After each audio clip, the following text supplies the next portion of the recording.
Okay. It's gotta heal. Okay. It's gotta heal. Okay, so active labor, that's the point where you can't really talk through contractions. And some of this I'm just going through fast because I want to cover a lot for the hour-long video, but so you won't really be able to talk through them. You'll be very focused.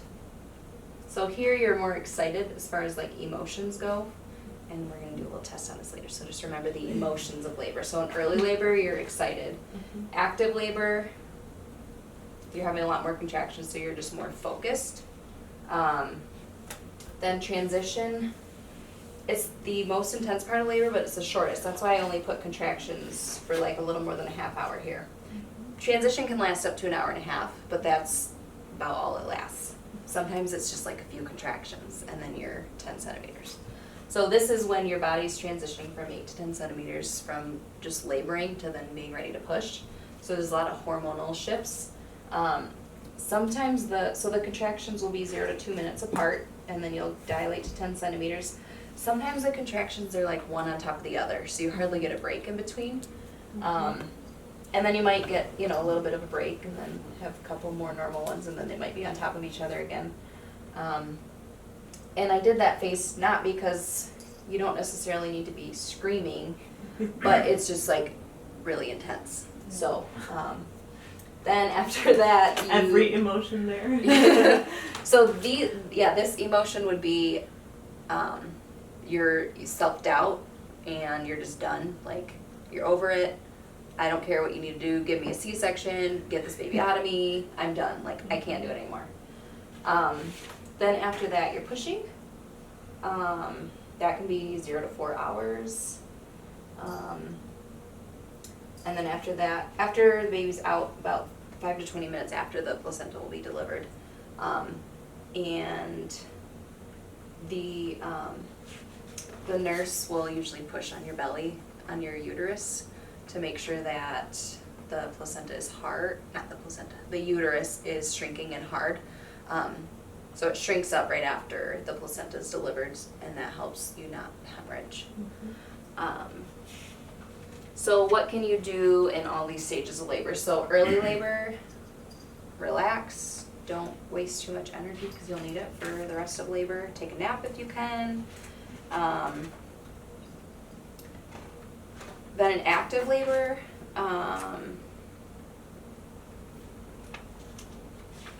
you'll be focused, you'll be in a zone, but you'll also probably wonder, like, okay, how long is this gonna be? Like, this is pretty intense. And you're not really like focused on what's going on around you anymore. You're just like in the zone.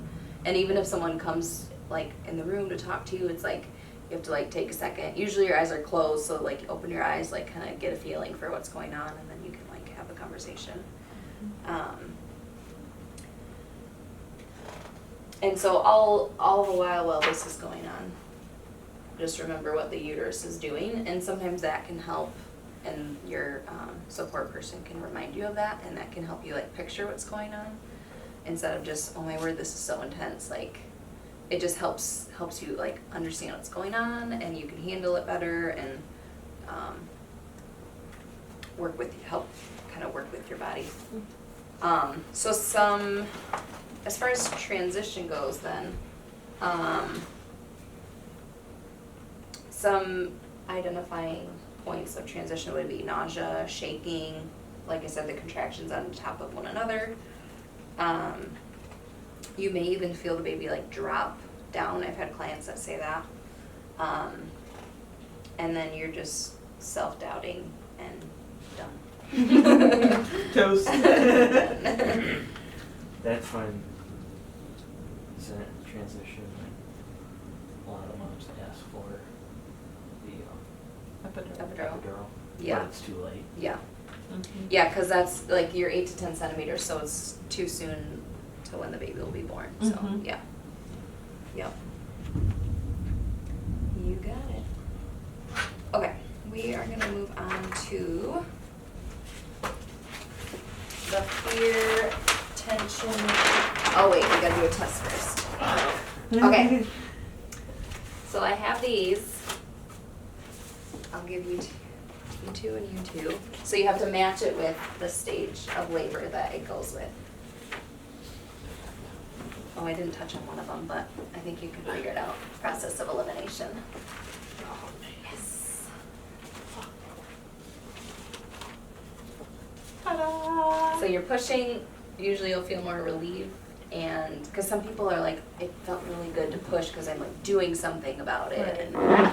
And sometimes it's just a totally Sorry. different feeling.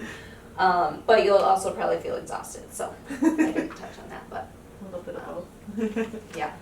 Good job. Yes. We did. Okay. Wow. So the fear, tension, pain cycle. So if you think of being fearful, a lot of times your body is tense. You're kind of like, even just in normal life, you you might be holding your breath. Like And a haunted so- house. Yeah. Like that feeling of Yeah. a haunted house. Uh-huh. So the fear causes that fight or flight response, and then the tension, along with the fear, interferes with you feeling safe. So then your body's not releasing as much oxytocin, which helps with pain. So then you're gonna feel more pain. So that's why it's important to make sure that you feel safe and relaxed. Okay, we're gonna skip a few pages to oxytocin, which I just touched on. So, oxytocin is the love hormone. So, like I said, during labor, oxytocin is what causes your uterus to contract. And the pressure of the baby's head against your cervix actually causes more oxytocin, so it's gonna keep labor going. Which I think is cool. I recently learned that. A breastfeeding newborn also stimulates oxytocin.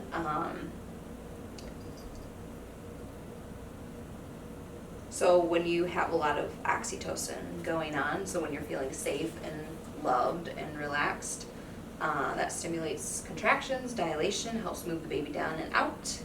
It helps push out the placenta, and it also helps decrease your bleeding afterwards. Yeah. So if you have low oxytocin, so if you feel scared or you don't feel safe or loved or taken care of, it can slow your labor down. And that can cause you to have more interventions too.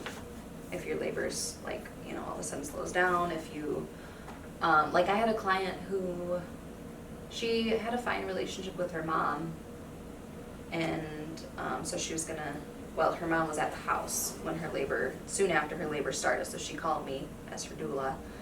She was in labor, so I got to the house, and her mom had just gotten there, and her, she wasn't in labor anymore, basically. Just 'cause that, it was probably just subconsciously knowing that, her mom was there, who she has a good relationship with, but maybe just isn't comfortable to be super vulnerable around. And so, anyways, so then her mom ended up going downstairs, and then her contractions started up again, and we went to the hospital an hour later. Wow. So, just an example to kind of give you an idea of what oxytocin, How much how power much has. it can help. Yeah. Yeah.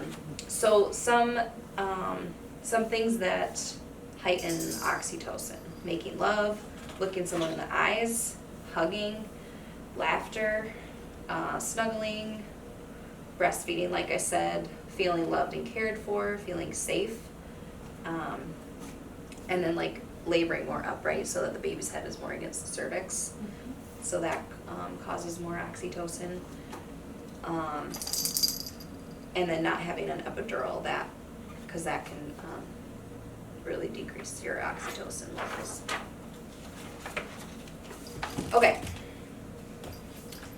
I don't have one for this. Okay, so then comfort measures.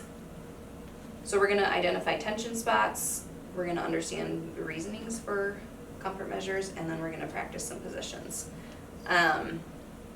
So identifying tension. So what do you think of when you think of being tense? Yes. Do that again. Do that again. Okay, Like, so Shrugged look at each shoulders. other and show me where your tense spots might be. clenched fist, Uh-huh. Shoulders. shoulders like shrugged. I was even clenching my jaw. Yes, and that happens a lot during labor. Like I noticed that Uh-huh. when I was Yeah. pretending to be tense. And are you breathing or not?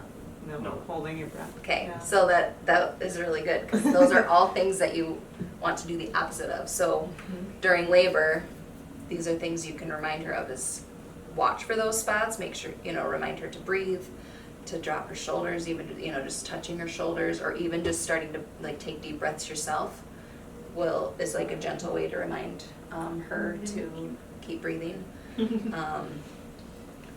So that's identifying the tension, and then why would we want, like, what would be the reason for comfort measures?